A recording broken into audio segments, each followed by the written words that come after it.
Brahmapur first gate रू नहीं कि पुंजीगाँ छक देकी जोटा तप्तपाणी जाऊँगी एचएच 17 सेटा स्टेट हाईवे 17 सेटा तेणुक बर्तमान से विगत किछि मास है 2-3 मास भितर पाखापाखि 18 ରୁ 20 अमूल्य जीवन से जगार हानि होती से जगार तेणुक मोर माननीय मंत्री को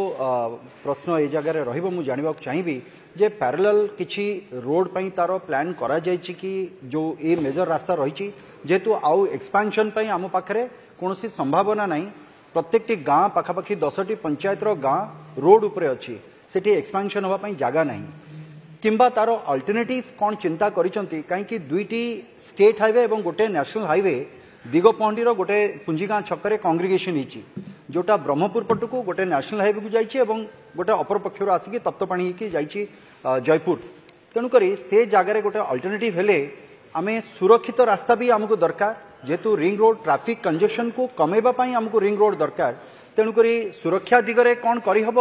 किंबा अन्य पक्षरे आमे पैरेलल किछि रोड पई चिंता करिचे कि सेटा मो आपनको माध्यम रे माननीय मंत्री ठो जानिबा चाहिए। बृहस्पति महोदय एथिरे जो कथा माननीय विधायक दिगपहंडी जो कथा उपस्थापन कले से भली जो जो जगार अनेक गुड़िए रास्ता हवा परे सेथिरे तापरे तार लोकमानंकर जनबसति सेठी डेवलप करिछि से जगह गुड़िकरे आमे अनेक गुड़िए जगार जोठी बहुत आवश्यकता अछि सेठी कौ जगह बाईपास करा योजना करा किसी जगह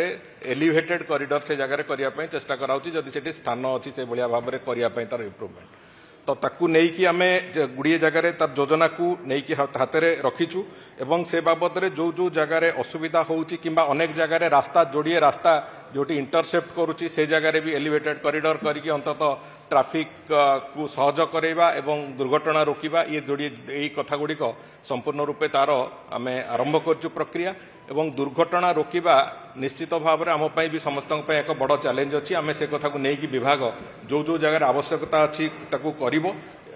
जो कथा माननीय विधायक कहले ताकू भी आम विचार को लेकिन तार जहाँ आवश्यकता अच्छी से दिगरे आम निश्चित भाव में तार आरंभ करूँ।